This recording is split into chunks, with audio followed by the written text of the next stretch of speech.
Thing of a stir by inviting 27 different people from 27 different EU countries into the studio to find out what they thought about Brexit. Well, quite a sight.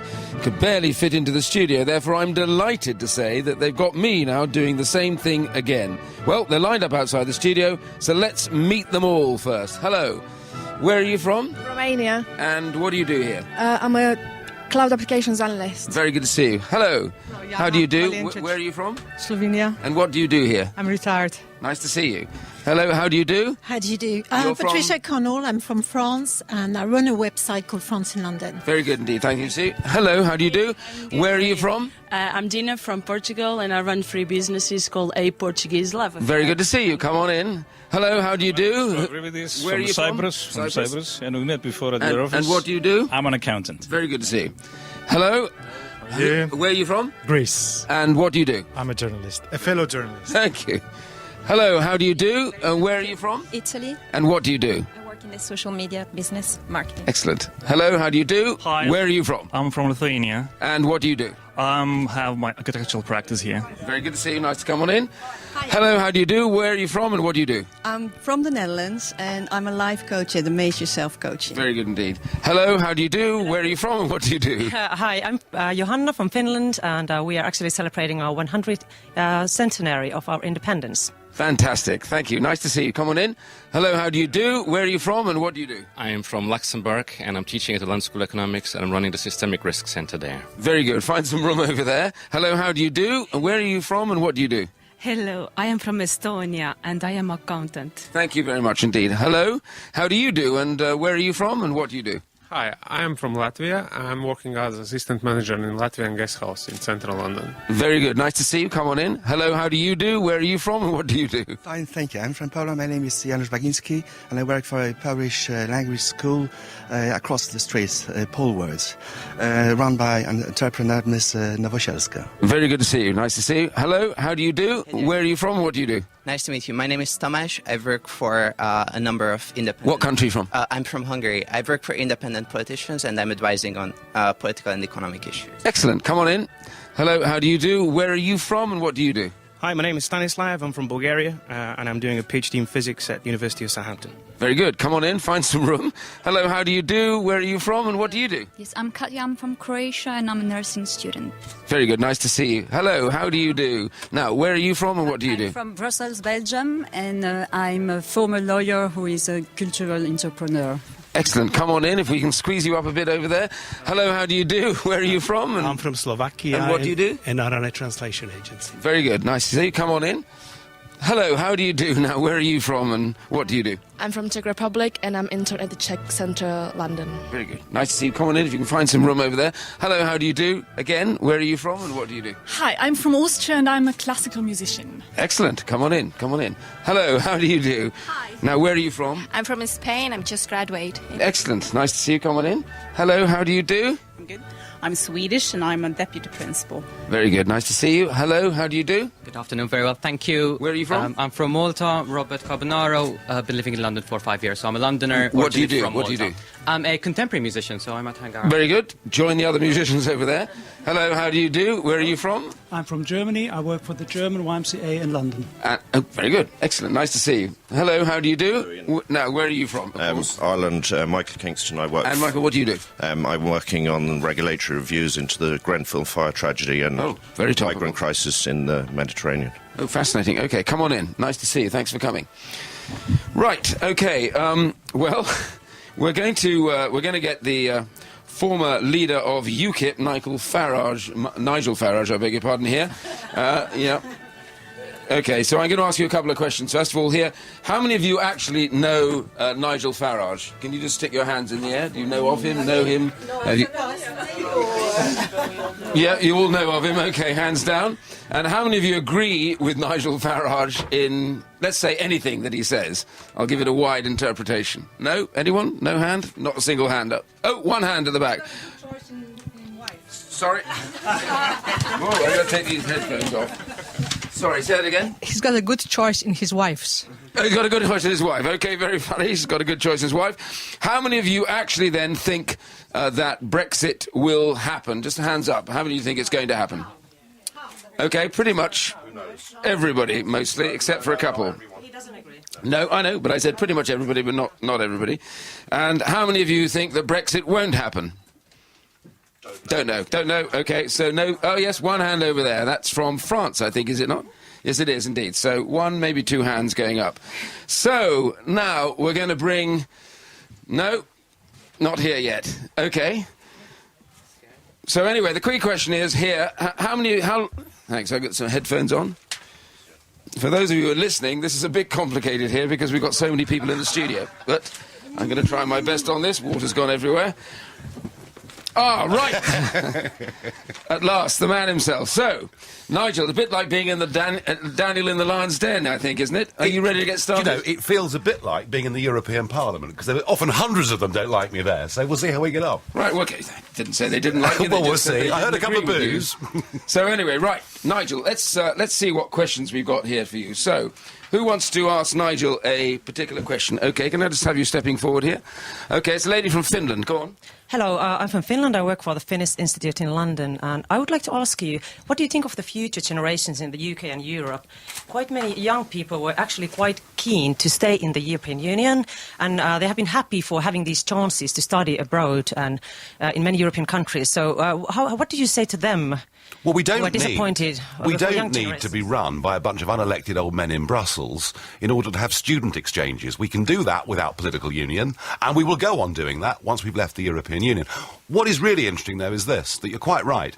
2/3 of the young people in this country voted Remain, and yet, across the rest of Europe, it's the under-40s that are voting for the new Eurosceptic parties of right and left. So actually, if you look at Marine Le Pen's vote, for example, where she dominates is with young voters. So it's one area in which... Okay, right. Nigel, I'm going to get another question. A gentleman here from Malta. Obviously, those unelected people include yourself, because, as you know, you're a former member of the European Parliament. I still am. Yeah, of course. Although it's just... the presidency. What's your question? Basically, the question is, what about people who have partners? Say I've got a British partner. You know, that will directly affect families, partners, and children. And we get the impression that we might be used as bargaining chips. What do you say to that? Obviously, you had, an EU national as a spouse partner. Yeah. And obviously, it's a very touching Let's get him to answer that question. Well, do you know something? I was all in favour of the government making a big, generous offer on this, and Monday of this week, that's exactly what they've done. You know, they've been very generous about this, that anyone that's here and has obeyed the law and paid their taxes are going to have full rights in this country. I think the UK government's taken the right position on this, but ultimately, you know, just think about this. The population of this country is rising by 500,000 people every year. We cannot go on with open borders forever. Okay, Nigel, right, we've got somebody here from Hungary. What's your question? Hey there. I wanted to ask you about some of your grudges with the EU. Do you actually think that they were irreparable in the short term and no reforms could have come through, for example, through the most recently published White Book? Well, of course, your Prime Minister in Hungary, of course, makes me look a very moderate Eurosceptic because he's been comparing the EU to the former Soviet Union recently. Look, the argument for years was, let's reform the European Union. They had a chance to do that when they had the EU Constitution 10 years ago. They didn't take that opportunity. You're living in a system where the unelected Commission has the sole ability to make law. That is not democracy. Right, Nigel, we've got someone here from Poland who wants to ask you a question. What do you think about the government's decision to get all European citizens to apply for an ID? There are hundreds of thousands of EU citizens who have already applied for permanent residence, and they had to go through a very lengthy process of doing paperwork and so on and so forth, and the criteria had to be strict criteria had to be met, and now they are on par with all others. All right. Nigel, over to you. You know something? There was a big report last week from a guy who had a big job at the Home Office and stood down 2 years ago. He estimates that illegal immigration, is running at 250,000 people every year into this country. It's back to the previous question. We have to get a grip on this, and if people have to fill in a few forms, so be it. Okay, we've got the Republic of Ireland here. I'd just like to ask you, Nigel, you came in sort of laughing and joking, but this is a very serious situation we're in, and I'd like to know what you think of the political upheaval that this is all causing at the moment, and in particular with reference to political upheaval taking precedence over civic duty and issues such as recommendations following the Camberwell fire disaster, and why government haven't been able to take that seriously and focus on civic issues. I think I know. On the Europe issue, Yeah, obviously absolutely. I know you're an expert in this area. I mean, it's very interesting to talk to have an Irish question, because, of course, the Irish people twice voted against European treaties just to be ignored and forced to vote again. So I think in terms of political upheaval with Ireland, we are your most important market in the world, particularly for agricultural produce. And you know something? We want that to continue just as you do. We are not leaving Europe. We haven't just cast you all aside. We're going to go on. We're going to go on trading and being good neighbours. Absolutely. I want to keep this brief. I've got one more question here for you at the moment from Croatia. Yes. So what do you think, how would Brexit affect Brits that live abroad? Because I think there is 2.2 million Brits that live in UK, in Europe. Nothing like that. A maximum is 1 million, and a lot of those only spend the winter months in the sunshine. But how's it going to affect them? Do you know something? The Brits that are on the Costa del Sol, or the Brits that are in France, I mean, they are hugely beneficial to those local economies. Frankly, things aren't. Well, yes, of course. Okay, it's all your questions. Stick your hand up in the air, and we'll come to you in a second. You can't be heard without the microphone. I mean, there may be 1 million Poles living in the United Kingdom, and there are 40,000 Brits living in Poland. There is an imbalance here. Okay, we've got a question from Italy here. Yes, hi there. Listen, you said it's not going to change much with the trade between Italy and the UK. I hope not. But actually, already a 9% decrease has been in the export of olive oil from Italy, which, we're big producers. So what really is the forecast? What do you see between us and you? Italy, I'm afraid, is in a very bad way.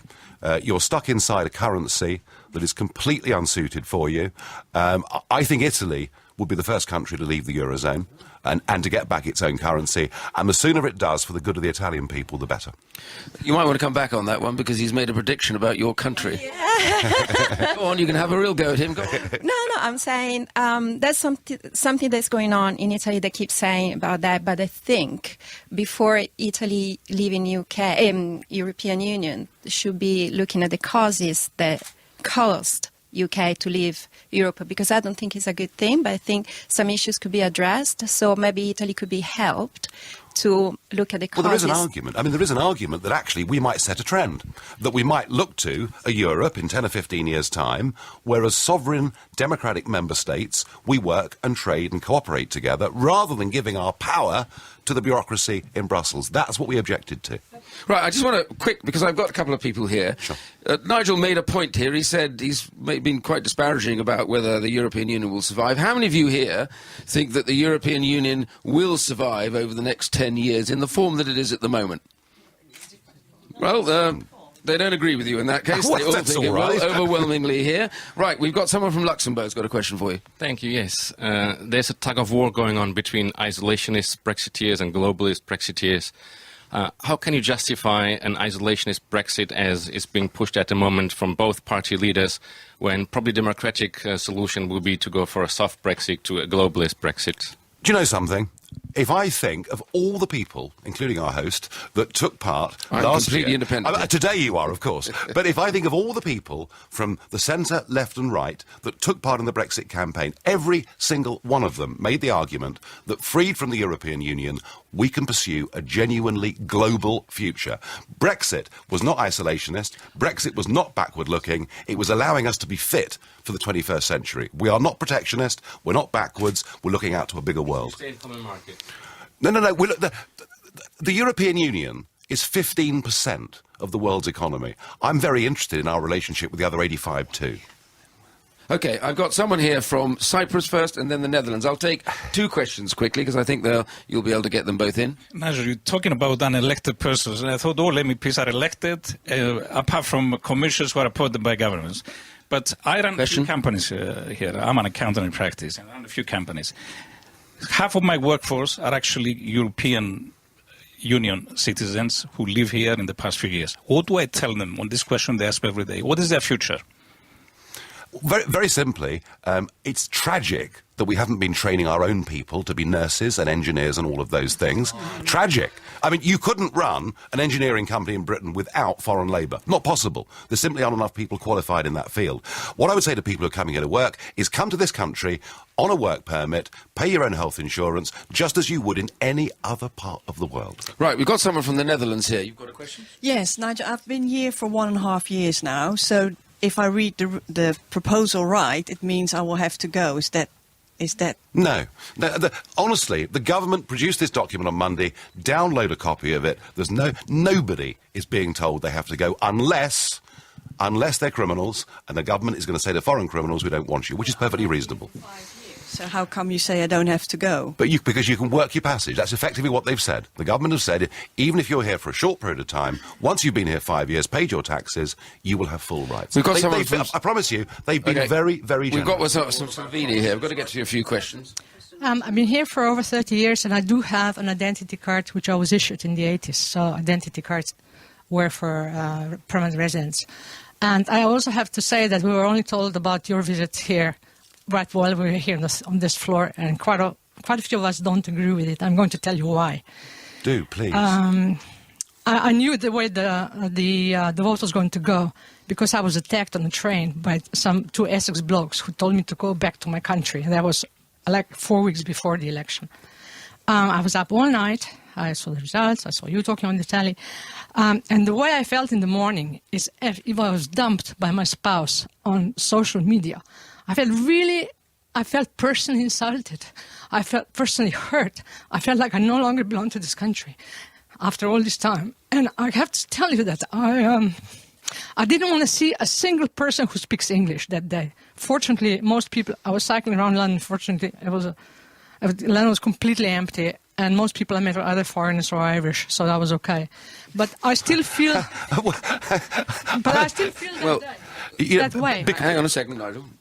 I still feel that way, that, that I'm gradually becoming treated as second-tier human being. I go to the National Hospital, NHS hospital, and every single Commonwealth citizen who works there looks at me, at us, now completely differently. We are being treated differently than we were before. Well, that's interesting, because before the referendum, it was the Commonwealth citizens who felt they were getting a rotten deal because anybody with an EU passport was at the front of the queue and they effectively were at the back of the queue. And what we're now going to do, as we go into this global future for Britain, we're going to treat people from around the world absolutely equally. Your rights... Nigel, can I just press you on this one? Yeah. She has made a rather personal point there. Yeah. Is there some sense of sympathy here for elements of the campaign on the abuse, etc., or do you feel like there's been horrendous? There was horrendous abuse during the campaign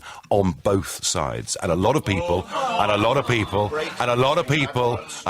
behave very badly, and I don't approve of that at all. But all we've done, we haven't, as I said earlier, we're not sticking two fingers up to the rest of the world. What we're doing is getting back our democratic rights to be a nation. There are 200 countries in the world that make their own laws and determine their own futures. We've just become a normal country again. Okay, well, gentleman from Slovakia here.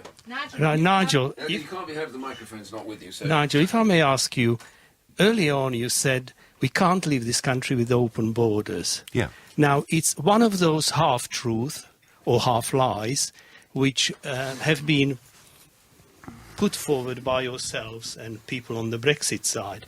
It's not true, because the Schengen finishes at Calais.